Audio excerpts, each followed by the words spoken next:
Hello, good morning to all. तो पहले तो मैं थैंक यू बोलना चाहूँगी कि आप मेरे वीडियो को लाइक कर रहे हैं और कमेंट कर रहे हैं, और एक मेरा मतलब लाइक रिक्वेस्ट भी है कि आपको लोगों को जिन टॉपिक पे वीडियो चाहिए, तो आप प्लीज़ कमेंट में या मुझे मैसेज कर सकते हैं। तो आज का हमारा टॉपिक है history taking in low vision patients. ऐसे ही मैं हिस्ट्री की और भी लाइक वीडियो शेयर करूँगी। तो फर्स्ट मैं कहना चाहूंगी लाइक हिस्ट्री टेकिंग ये नहीं है कि आप पेशेंट आ गया आपकी क्लिनिक में और आपने मतलब लाइक पेपर ओपन उठा लिया, वहां से हिस्ट्री टेकिंग स्टार्ट होती है। क्योंकि लो विजन पेशेंट एक बहुत ही डिफरेंट टाइप के पेशेंट्स होते हैं, जो कि बहुत ही लाइक विजन पेशेंट का बहुत दिनों से लाइक वीक है, बहुत ज्यादा एंजाइटी या डिप्रेशन में भी हो सकते हैं, बहुत से चीजें हैं। तो जैसे ही वो आपके रूम में एंट्री करते हैं ना, वहां से आप उनको पहले तो ऑब्जर्व करना स्टार्ट कर दीजिए। क्या उनका सीटिंग पैटर्न है, क्या उनका वॉकिंग पैटर्न है, कैसे रूम में बैठे हैं, किसके साथ आए हैं, सिंगल आए हैं या अपने फैमिली मेंबर्स के साथ आए हैं, या अगर फैमिली मेंबर्स के साथ आए हैं तो क्या सपोर्ट है। तो उसके बेसिस पे आप अपने हिस्ट्री पॉइंट को स्ट्रांग बना सकते हैं, या हमें क्या क्वेश्चंस और पूछने चाहिए। ओके। तो फर्स्ट भी हम डिस्कस करेंगे डेमोग्राफिक डेटा। डेमोग्राफिक डेटा की बहुत इंपॉर्टेंस है हिस्ट्री टेकिंग में, because the history taking is the backbone of any clinical management of findings. तो हमारे डेमोग्राफिक डेटा में क्या आता है? Patient name, age, sex, occupation, permanent address means वो रूरल एरिया का है कि सेमी रूरल का है या अर्बन का है, एज क्या है, उसका ऑक्यूपेशन क्या है, एंड डायग्नोसिस क्या है। या आपका अगर कहीं हॉस्पिटल में ईएमआर है तो उसका यूनिक आईडी नंबर कुछ होगा या रजिस्ट्रेशन नंबर होगा। ओके, तो इन सब की बहुत इंपॉर्टेंस है। अब हम बात करते हैं पहले तो, और लेकिन कभी भी हम किसी डेटा को कहीं शेयर करेंगे तो कभी भी किसी पेशेंट का हम नेम शेयर नहीं करते हैं, दैट इज एथिकली रॉन्ग माना जाता है। ओके। एज का बहुत रिलेशन है, उसके जॉब का उसका फाइंडिंग से बहुत रिलेशन है, मैनेजमेंट से बहुत रिलेशन है। माना किसी कोई स्टूडेंट्स है, वो 10 ईयर्स का है और वो थर्ड स्टैंडर्ड में पढ़ रहा है, तो उसकी नीड्स अलग होंगी। तो इसलिए हमें हिस्ट्री लिखने के पहले इन सब चीजों का बहुत ध्यान रखना है। जॉब प्रोफाइल, माना कोई गोल्ड स्मिथ है तो उसकी नीड अलग होगी, कोई गवर्नमेंट टीचर है, कोई बैंक एम्प्लॉयर है तो उसकी नीड्स अलग होंगी। इसीलिए पहले ही हम डेमोग्राफिक डेटा के बारे में पेशेंट की सारी इंफॉर्मेशन को कलेक्ट कर लेते हैं। ठीक है। देन हम सबसे पहले आते हैं बर्थ हिस्ट्री पे। बर्थ हिस्ट्री में आपको सब कुछ पूछना है कि पेशेंट जो है, पर्टिकुलर पेशेंट जो भी है, ए या बी माना हम एज्यूम करते हैं, तो पेशेंट का जो बर्थ हुआ था वो प्रीमेच्योर था या लाइक फुल 9 मंथ की डिलीवरी थी तो किस टाइप की थी, सिजेरियन था या नॉर्मल था। उसके आफ्टर लाइक डिलीवरी के बाद कोई पेशेंट को इन्फेक्शन या मदर को कोई इन्फेक्शन तो नहीं हुआ था। ये सब चीजें बहुत इंपॉर्टेंट हैं। फिर या जो पेरेंट्स हैं उसकी उनकी शादी क्लोज रिलेशन में तो नहीं हुई, क्योंकि इसका भी बहुत साइड इफेक्ट है। माना कोई कुछ डिजीज होती है एक्स लिंक, कुछ होती है वाई लिंक, तो उनका अगर आप क्लोज रिलेशन में मैरिज करेंगे तो वो जो नेक्स्ट जनरेशन है उसमें भी पास होने की चांसेस है। लाइक कोई है, दो हाई मैपिक पर्सन है एक, और उसने अपने कजिन सिस्टर्स में मैरिज कर ली, तो उनके बच्चों में हाई मैपिक होने की बहुत चांसेस है। जैसे बहुत सी रेटिनल डिजीज लाइक ग्लूकोमा है, या डायबिटिक रेटिनोपैथी है, डायबिटीज की फैमिली हिस्ट्री है, तो हमें अवॉइड करना चाहिए। या हमने किसी पेशेंट में देखा कि ऐसी कोई डिजीज कॉज में आई है कि जो क्लोज रिलेशन मैरिज की वजह से मे बी डोमिनेंट हो रही है, तो ऐसे पेशेंटों को में हमें मैरिज एंड जेनेटिक काउंसलिंग करनी होगी। तो जब हमने डेटा ले लिया इन्फॉर्मेशन के दौरान या ड्यूरिंग हिस्ट्री टेकिंग के दौरान, तो हमें मैनेजमेंट में क्या क्या हमें किस प्रोस्पेक्टिव में जाना है, क्या क्या मैनेजमेंट ऑप्शन और इंक्रीज करने हैं, कैसे मैनेज करना है पेशेंट को, तो ये इंपॉर्टेंस होती है हमारी हिस्ट्री टेकिंग की। फिर हमारा होगा कि उसका चीफ कंप्लेन क्या है। चीफ मीन्स जो मेन वर्ड ही कह रहा है चीफ, जैसे होता है चीफ मिनिस्टर नो, तो वैसे चीफ कंप्लेन मतलब जो पेशेंट की मेन कंप्लेन हो। जैसे ब्लरिंग ऑफ विजन है, उसके साथ कभी कभी हेडेक होता है, तो जो चीफ कंप्लेन होगी वो ब्लरिंग ऑफ विजन है। एंड जो सेकेंडरी कंप्लेन होगी, जो एसोसिएटेड कंप्लेन है, that is the headache, intermediate headache, मतलब कभी कभी हेडेक हो रहा है। तो सबसे पहले हम चीफ हिस्ट्री लेंगे।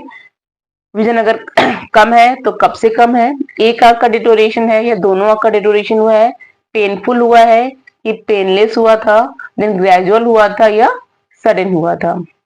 उसके बाद हम पूछेंगे any medical history. Medical history मतलब कोई भी सिस्टमिक डिजीज का, क्योंकि सिस्टमिक डिजीज का भी पेशेंट की आई से बहुत रिलेशन है, चाहे वो थायराइड हो, चाहे वो डायबिटीज हो या कुछ भी हो।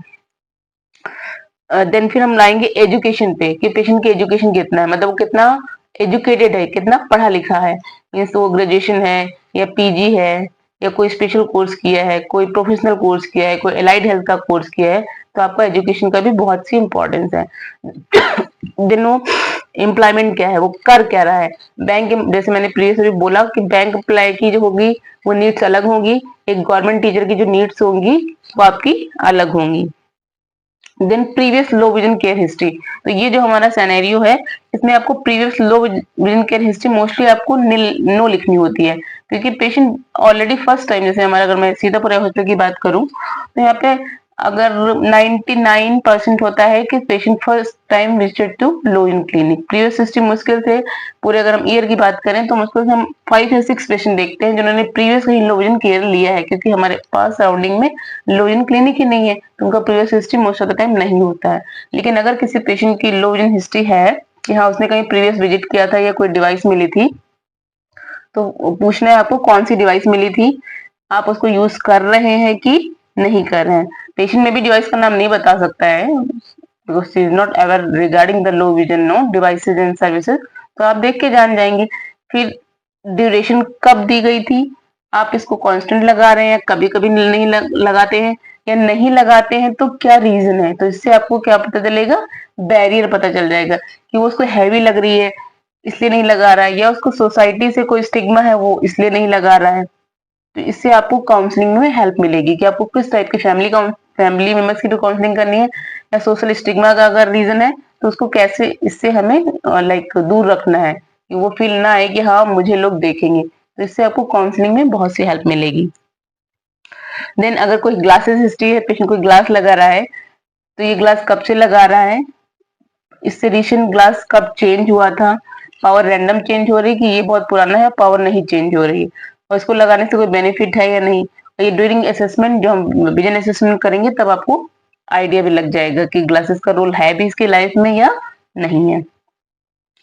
देन होगा नियर विजन प्रॉब्लम, इसमें एक्चुअली हम बहुत डिटेल में हिस्ट्री लेना पड़ता है, क्योंकि लो विजन डिवाइसेस का एक बहुत बड़ा डीमेरिट्स है, जैसे मैंने प्रीवियस डिस्कस किया है कि कोई भी एक डिवाइस, बहुत रेयर डिवाइसेस हैं जो मल्टीपल टास्क के लिए हों, तो इसीलिए विजन हमारा नियर में खराब है या डिस्टेंस में खराब है या इंटरमीडिएट में प्रॉब्लम ज्यादा हो रही है, तो इसीलिए नियर और डिस्टेंस की अलग अलग हिस्ट्री हमें लेनी पड़ती है। अब नियर में प्रॉब्लम है या नहीं है, पहला क्वेश्चन। दूसरा, क्या आप उसको क्लोज करने से आपको थोड़ा सा कंफर्टेबल लगता है, मतलब पढ़ने में आने लगता है या पढ़ने में कंफर्टेबल होते हैं, थोड़ा सा आपकी स्पीड बढ़ जाती है पढ़ने की, तो इससे ये पता चलता है अगर उसका पास करने से अच्छा हो रहा है। पहले इट मीन्स पेशेंट में डिस्टेंस कम करने से अगर वजन इंप्रूव हो रहा है तो it means distance magnification approach role play कर रहा है। डिस्टेंस मैग्निफिकेशन अप्रोच मतलब डिस्टेंस ज्यादा थी, अब मैंने कोई स्टूडेंट, ठीक है, उसको वो 5th या 6th बेंच पे बैठ रहा था, उसको दिख नहीं रहा था, तो आप उसको क्या करेंगे कि इसको लेटर दे देंगे, अब वो फर्स्ट बेंच पे बैठेगा तो बहुत इजीली कॉपी पेस्ट कर सकता है। इट मीन्स, तो इससे आपको ये क्लू, या उसको यहाँ से एन 60 दिख रहा था, ओके, उसने यहाँ पे किया तो N12 दिख रहा है, तो बेटर है कि आप उसको पास करके वो कंफर्टेबल फील करे, बजाय उसके कि आप कोई सोशल स्टिग्मा या थोड़ा सा वैसी डिवाइस दे दें। तो इससे आपको अप्रोच पता चलते हैं कि क्या अप्रोच पेशेंट की लाइफ में बेटर रहेंगे। फिर स्मॉल, अब अगर पास में प्रॉब्लम आ रही है तो किन किन चीजों में प्रॉब्लम आ रही है, न्यूज़पेपर पढ़ने में प्रॉब्लम आ रही है, कि जो आपकी बुक्स हैं वो पढ़ने में प्रॉब्लम आ रही है, कि रिलीजियस बुक्स पढ़ने में प्रॉब्लम आ रही है, न्यूज़पेपर जैसे किसी की हॉबी होती है स्टोरी बुक पढ़ने में, जो भी उससे डेली लाइफ या जो उसकी हॉबीज है उससे रिलेटेड रीडिंग के जितने भी प्रोस्पेक्टिव हैं आपको सभी पूछना पड़ेगा। क्योंकि रीजन क्या है इसका, माना कोई 3rd स्टैंडर्ड में है तो उसकी बुक का टेक्स्ट साइज अलग होता है, कोई ग्रेजुएशन में है तो उसकी टेक्स्ट बुक का साइज अलग होता है, तो इसीलिए आपको उसकी हॉबी या कुछ स्टैंडर्ड या कुछ टेक्स्ट साइज की बुक पढ़ता है, तो इससे आपको आइडिया लगेगा। तो जब वो हमारा एसेस, तो आपको फिर ये भी पूछना है कि लाइक पेशेंट की रीडिंग प्रायोरिटी है या नहीं। माना कोई फार्मर आया है तो उसकी इलिटरेट है तो उसकी रीडिंग प्रायोरिटी नहीं होगी, तो हमें बहुत से मैग्नीफायर रीडिंग के लिए ड्यूरिंग असेसमेंट के दौरान हमें नहीं ट्राई करना है, फालतू में पेशेंट को फैटिग नहीं करेंगे क्योंकि उसकी नीड ही नहीं है मैग्नीफायर या हाई एडिशन यूज करने की। फिर writing task problem, writing task problem में है, मतलब लिखने में प्रॉब्लम है या नहीं है। अगर प्रॉब्लम है तो हमारे पास टाइपोस्कोप या डिफरेंट डिवाइसेस रहती हैं, हमको मैनेजमेंट में वो प्रिस्क्राइब करना पड़ेगा। तो हम ये भी पूछते हैं कि लाइन लाइक ओवरलैप होती है लाइनें या नहीं। जैसे आप लोगों ने मूवी देखी होगी तारे ज़मीं पे, उसको डिस्लेक्सिया का इश्यू था ना, तो वो सब चीज़ें हमें पूछनी पड़ती हैं। अगर ओवरलैपिंग है तो हमें क्या ऐसा देना पड़ेगा जो पेशेंट की राइटिंग स्किल इम्प्रूव हो जाए। देन पूछना पड़ता है डिस्टेंस टास्क प्रॉब्लम है या नहीं है। अगर है नहीं है तो वेल एंड गुड, अगर है तो क्या प्रॉब्लम हो रही है आपको। आपको व्हाइट बोर्ड से कॉपी पेस्ट करने में प्रॉब्लम होती है, या आप रोड पे निकलते मैंने एजेड बंदा है तो आपको बस का साइन या डायरेक्शन समझ में नहीं आता है, या आप फेस को रिकॉग्नाइज नहीं कर पा रहे। कोई एजेड बंदा है और वो बेड रिडन रहता है माना, और तो भाई जो रूम में आ रहा है उसको जरूर एक्चुअली पता भी लगना चाहिए ना कि रूम में कौन एंट्री ले रहा है, मुझे किससे कैसे बात करनी है, किस रेफरेंस में बात करनी है। फेस नहीं रिकॉग्नाइज कर रहा तो उसके लिए हमें थोड़ा मैनेजमेंट अलग होता है, इलेक्ट्रॉनिक डिवाइसेस देते हैं। तो उस जो पर्टिकुलर थिंग्स में पेशेंट को प्रॉब्लम हो रही होती है, जिसकी वजह से वो पेशेंट को लाइफ में फ्रस्ट्रेशन हो रहा होता है, हम उन चीजों को हिस्ट्री के दौरान रूल आउट करना होता है। और ड्यूरिंग हिस्ट्री टेकिंग ये नहीं कि आप स्ट्रेट बैठ गए, पेशेंट आपके सामने स्ट्रेट बैठ गया, you always give the moral support, like you hold the shoulder of the patient. कोई बच्चा है या कुछ है तो यू पुट न कैंडी और चॉकलेट इन योर क्लिनिक और बैलून समथिंग। तो आप पेशेंट को इंटरेक्ट अच्छे से करेंगे, जब इंटरेक्ट करेंगे तो हिस्ट्री टेकिंग को बहुत अच्छी देगा।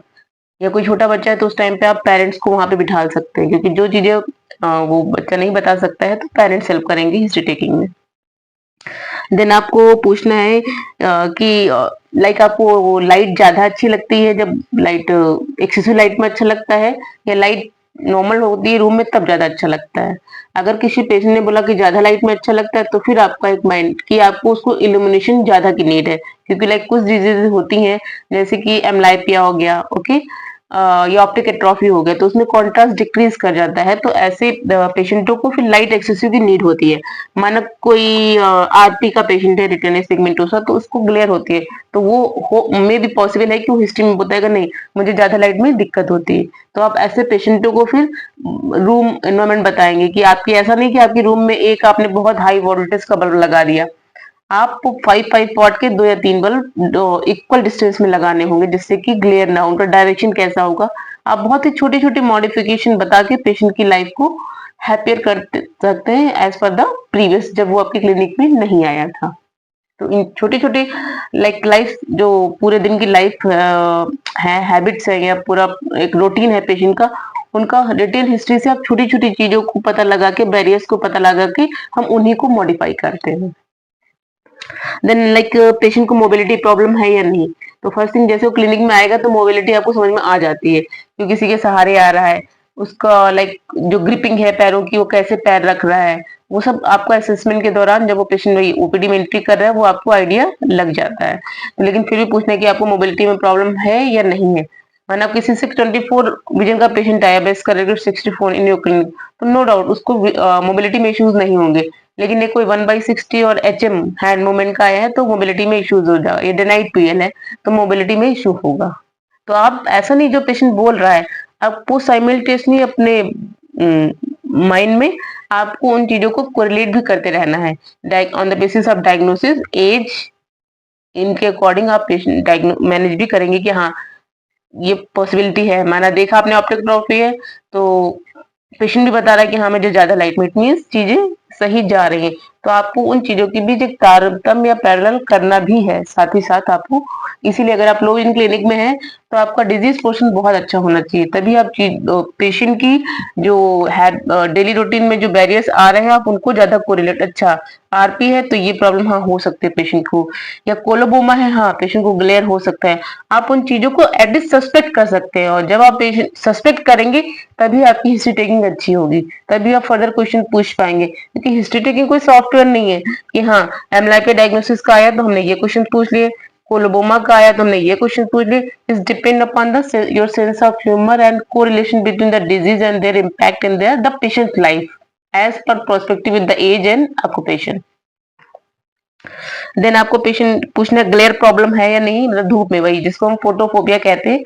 पर हम पेशेंट से कभी क्लिनिकल वर्ड यूज नहीं करते, हम पेशेंट को फोटोफोबिया नहीं बताएंगे। हम बोलेंगे आपको धूप में दिक्कत होती है क्या, आपकी आंखें बंद ऐसे होने लगती हैं, तो इट मीन्स अगर पेशेंट कहता है हाँ मेरी आंखें बंद होने लगती हैं तो इट मीन्स पेशेंट को फोटोफोबिया ग्लेयर इश्यूज है, तो है या नहीं है। ये हिस्ट्री आपको, क्योंकि अगर पेशेंट को ग्लेयर है तो हम फोटोक्रोमेटिक ग्लास, अगर पावर के साथ है तो फोटोक्रोमेटिक या फिल्टर्स का ऑप्शन बता सकते हैं। तो हर इंफॉर्मेशन से आपका मैनेजमेंट का कुछ ना कुछ क्लू मिलता है। फिर ऐसे हमारे पास 4-5 मैनेजमेंट ऑप्शन आ जाते हैं, पर हम पेशेंट को जो मेन प्रायोरिटी वाला होता है उसको पहले डिस्पेंस करते हैं। ऐसा नहीं कि हाँ ग्लेयर है तो फिल्टर देना है, विजन कम है तो रिफ्लेक्शन आ रहा है तो पावर ग्लासेस भी देने हैं, नियर में टाइपोस्कोप देना। We never prescribe the multiple devices in the same visit. अब हमें समझ में आ गया कि हाँ इन 3-4 डिवाइसेस से पेशेंट की लाइफ में बेटर फील हो सकता है, लेकिन उस एज और उस पेशेंट की जो डेली हैबिट्स हैं या जो डेली के बैरियर्स है उनके अकॉर्डिंग उसकी मेन प्रायोरिटी क्या है, देन हम फाइनल करते हैं कि क्या डिवाइस पेशेंट को देनी है।